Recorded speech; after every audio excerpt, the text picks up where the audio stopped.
বিসমিল্লাহির রহমানির রহিম। আলহামদুলিল্লাহ, সকল প্রশংসা সেই মহান রবের। লক্ষ্য করি দরুদ ও সালাম সেই বিশ্ব নবীর প্রতি। আজ শুক্রবার, প্রত্যেক সপ্তাহের ন্যায় মহান রবের তরফ থেকে এই সাপ্তাহিক জলসা অনুষ্ঠিত হয়। আজও সেই জলসা অনুষ্ঠিত হচ্ছে। এই মর্মে দিন ইসলাম ধর্মের ভাই এবং বোনদের প্রতি জানাই সালাম। আসসালামু আলাইকুম ইয়া রাহমাতুল্লাহ।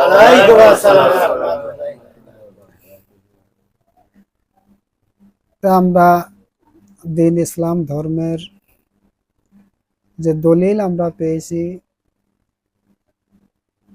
আল কোরআন, সেই আল কোরআন বিশ্ব নবীর মাধ্যম দিয়ে আমরা পেয়েছি সেই মহান আল্লাহ পাকের বাণী।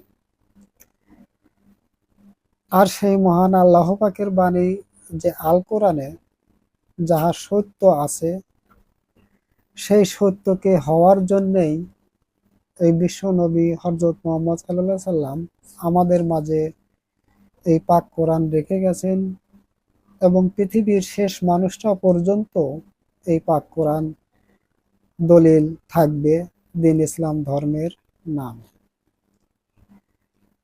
তা আমরা যে দলিলকে অনুসরণ করি, মেনে চলি, সেই অনুসরণ করার ভিতর দিয়ে এবং মেনে চলার ভিতর দিয়ে অবশ্যই সত্য আছে।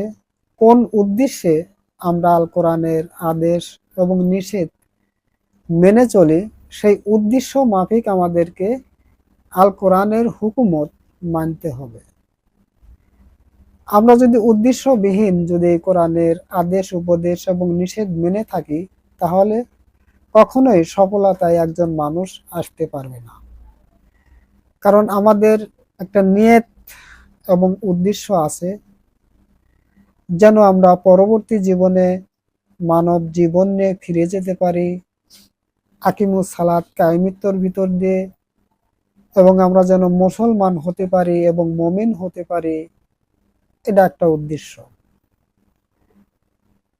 আমরা যদি সওয়াব কামার উদ্দেশ্যে এই ইবাদত করে থাকি এবং জান্নাতের উদ্দেশ্যে ইবাদত করে থাকি, এবং জান্নাতের কথা পাক কোরআন বলছেন যে জান্নাত আছে, কিন্তু কাদের জন্য বলেছেন এটা কোরআনেই ঘোষণা আছে,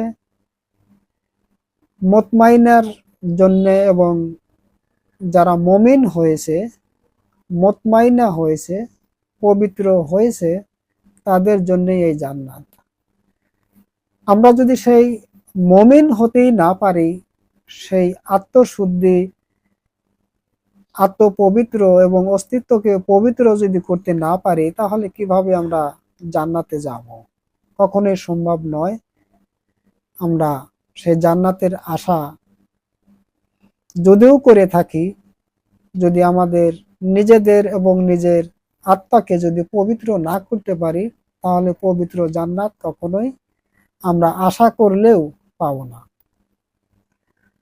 কারণ পবিত্র জান্নাত সেই মহান আল্লাহ পাকের স্বর্গময় জীবন এবং সুখীময় জীবন। আর সেই পবিত্র জান্নাত একজন অপবিত্র মানুষ যদি নামাজ পড়ে এবং রোজা রাখে, কি করে সম্ভব এই অপবিত্র মানুষ হয়ে পবিত্র জান্নাতের আশা করে? কখনোই সম্ভব নয়। অবশ্যই কোরআন পবিত্র, আল্লাহ পাক পবিত্র এবং আল্লাহ পাকের বাণীও পবিত্র, যে বিশ্ব নবী হযরত মুহাম্মদ সাল্লাল্লাহু আলাইহি সাল্লাম আমাদের মাঝে প্রকাশ করছেন। তাহলে আল্লাহ পাক পবিত্র এবং আল্লাহ পাকের বাণীও পবিত্র। এটা যদি আমরা জেনে থাকি, বুঝে থাকি, তাহলে একজন অপবিত্র জীব মানুষ, বুনি আদম কিভাবে সেই অপবিত্র অবস্থায়, অসৎ অপকর্ম অবস্থায় সেই পবিত্র বাণীকে মানতে যায়? আর যদি সেই পবিত্র বাণীকে মানতে যায়, সেই পবিত্র সুফল পাবে নাকি হারাম সুফল পাবে? কারণ কোরআন মানাটা ফরজ, আবার কোরআনের হুকুমত অমান্য করাটা হারাম। আমরা কোরআন মানব ফরজ হিসেবে, আর ফরজ তখনই হবে কোরআন মানা যতক্ষণ পর্যন্ত আমি পবিত্র জীবনে এবং পবিত্র স্থানে যতক্ষণ পর্যন্ত না দাঁড়াবো। আমি যদি সেই অসৎ অপকর্ম নিয়েই যে কোরআনিক জীবন এবং কোরআনিক গুন্ডি এবং কোরআনিক সীমানায় দাঁড়াই, কোরআনের হুকুমত গুলো মানতে যায় অপবিত্র অবস্থায়, তাহলে অবশ্যই সেই কোরআন মানাটা ফাসেক হবে এবং হারাম হবে। আমরা এই বিষয়ের উপরে কতটুকু সত্য জানি এবং বুঝে নিয়েছি যে আমাদের পবিত্র জীবন ধরেই আমাদের সেই কোরআন মানতে হবে, নাকি অপবিত্র জীবন নিয়েই আমাদের কোরআন মানতে হবে, এই বিষয়ের উপর আমাদের কতটুকু জ্ঞান বুঝ আছে।